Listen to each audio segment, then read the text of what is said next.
Okay, so naputol yung video natin kanina. So, tuloy natin ano. So, ano bang kailangan nating ituloy dito? So, ito yung ating listing page. Tapos, dun sa ating controllers, gumawa tayo ng bago. Sa loob ng controller listings natin, meron na tayong show.php. Itong show natin, tumatanggap siya ng array. Tapos, tumatanggap siya ng user input. Pero nakaset ito sa parameters para meron lang selected input na pwedeng tanggapin. Okay, so kunwari, nag-type siya dyan, drop table, hindi yan tatanggapin. So ngayon, ang kailangan na natin gawin is i-edit natin itong si show view natin. So balik tayo dito sa show.view.php. So ito na ngayon siya. Okay, ngayon, for the meantime, para ma-access kasi natin yun, kailangan dito natin siya sa taas sa address bar ginagalaw or ini-edit.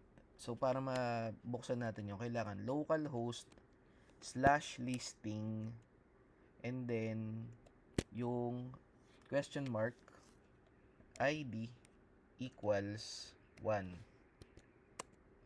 Okay. So, kapag tinype natin ID equals 1, ang lumilitaw dyan software engineer.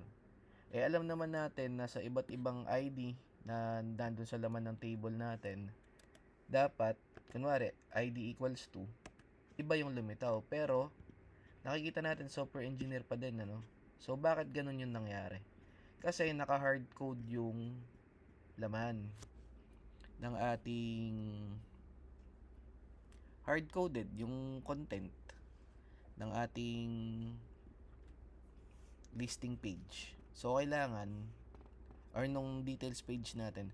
So, kailangan ang gawin natin, i-edit natin to. So, katulad lang din ng ginawa natin dun sa ating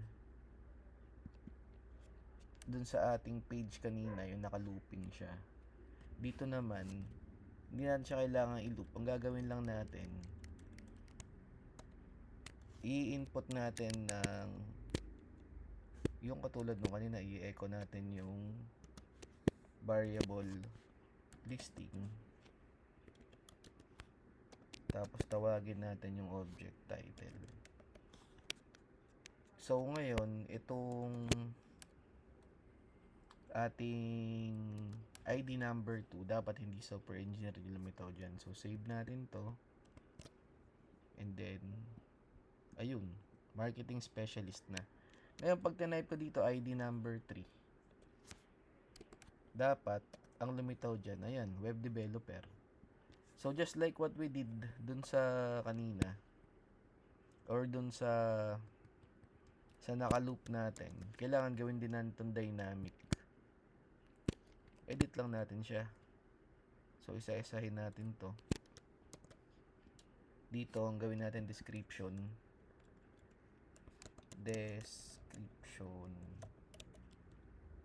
And then, dito naman, salary. So, sa salary natin, di ba, meron nga tayong ginawang format salary. So, buruhin natin tong salary. So, ito dito. Input natin yan. Tapos lagyan natin format salary.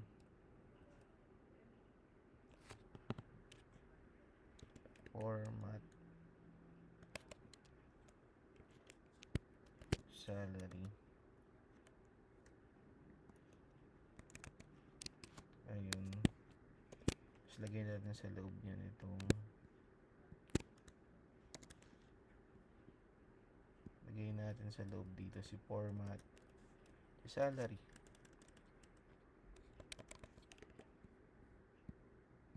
Okay. Save. Refresh. So, ayun. Babago naman siya. And then, dito sa ating city at state, sa location natin, instead of New York ang nakalagay, lalagay natin dito city at state.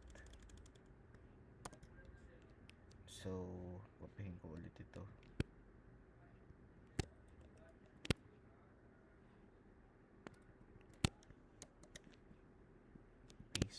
to. Okay, and then lagyan natin dito city. Then comma, paste ulit, lagay naman natin dito state. Okay.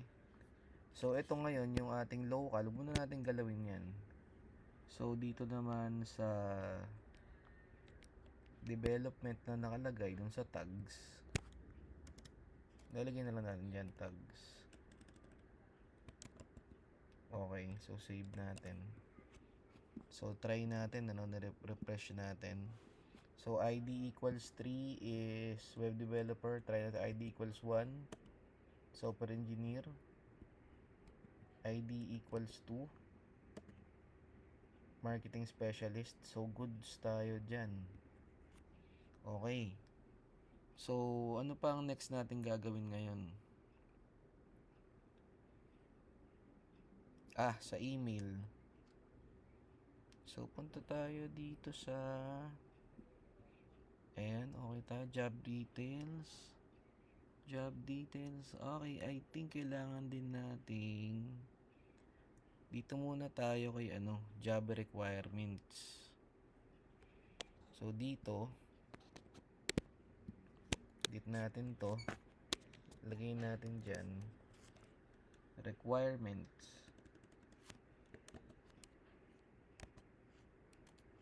Okay, huwag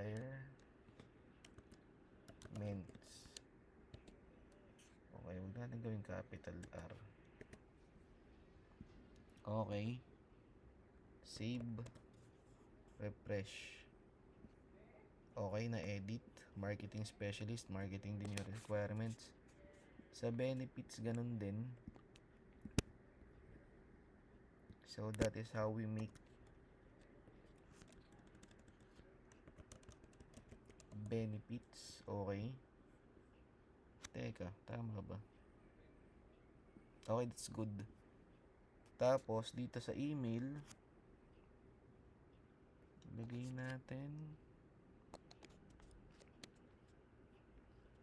check nga muna, refresh. Okay, sa email, mail to, lalagay natin dito, cut natin tong, paste natin yan, then change it to email, save. May email natin dito.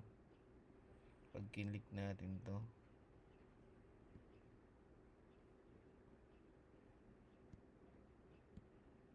tinawa,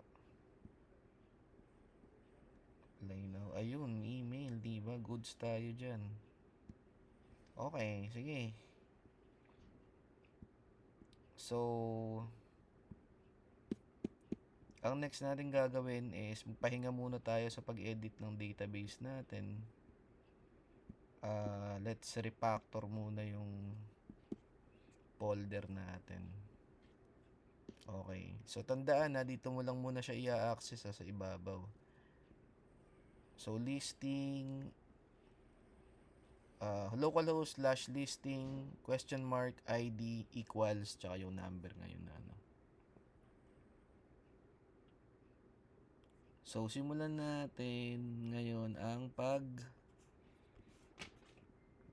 refactor ng ating folder. So meron tayong magkakaroon tayo ng dalawang folder ngayon. So gawa tayo sa WS03, gawa tayo ng folder na ang pangalan ay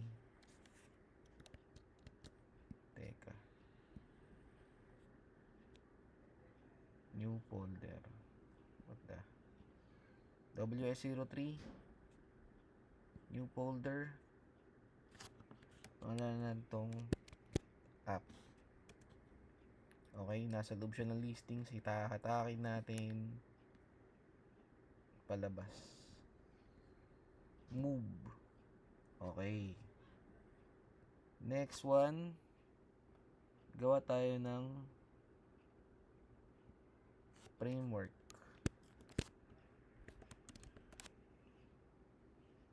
Framework. Okay, yung framework, ang laman yan ay lahat ng ano to eh. Lahat ng classes. So, teka, ayusin ko lang. So, 3 folder framework. So, nasa loob siya ng listing sa akin natin ulit. Okay, move.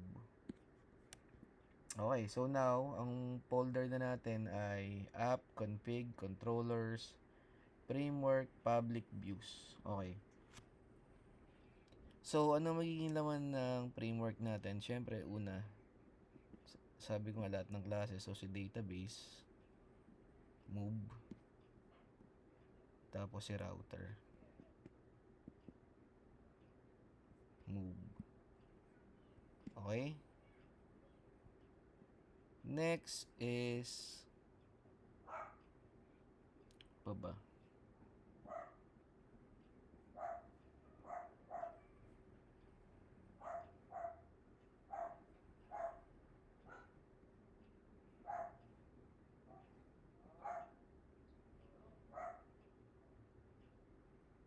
Siyempre pag nireload na ito, sasabog yan. Ayun na nga. Kasi naglipat tayo ng folder, di ba? So, ang gawin natin sa index ng public, maglalagay tayo ng dito. Sa base path, tawagin muna natin si framework.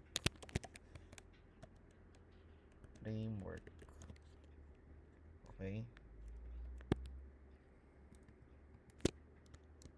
And then sa database, ganun din. Save. Refresh. Ayun. Okay na. Now, what else?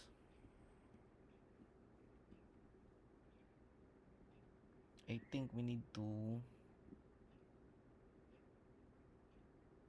sa app folder, ang ilalagay natin dyan ay si controllers, move, tsaka si view.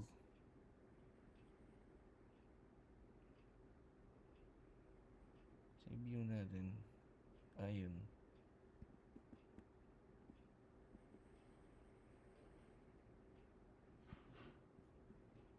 Okay, views into app.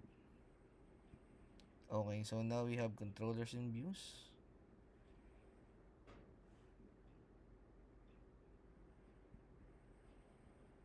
So it's going to break again. Punta tayo ngayon ng sa framework. Sa router tayo pupunta. So dito ngayon, ito sa base path route, lalagyan lang natin to ng okay, lagyan natin ng ganito. Base path. Okay, lagyan natin ng base path app and then slash and then concatenate natin yan. Save. View home not found. Okay, sa view naman tayo pupunta.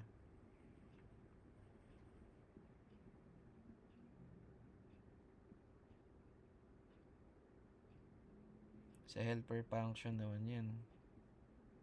Sa load view. Load view dito.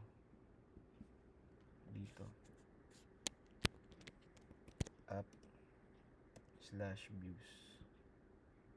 And then doon sa ating partials. Yun. App slash view partials. Save. Refresh. Yun. Okay na. Ano pa?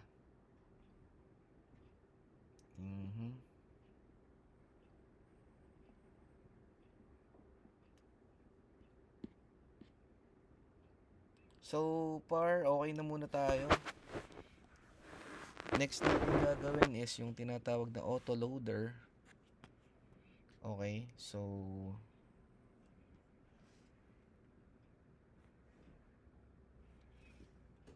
para lahat ng classes natin automatic siyang nilo-load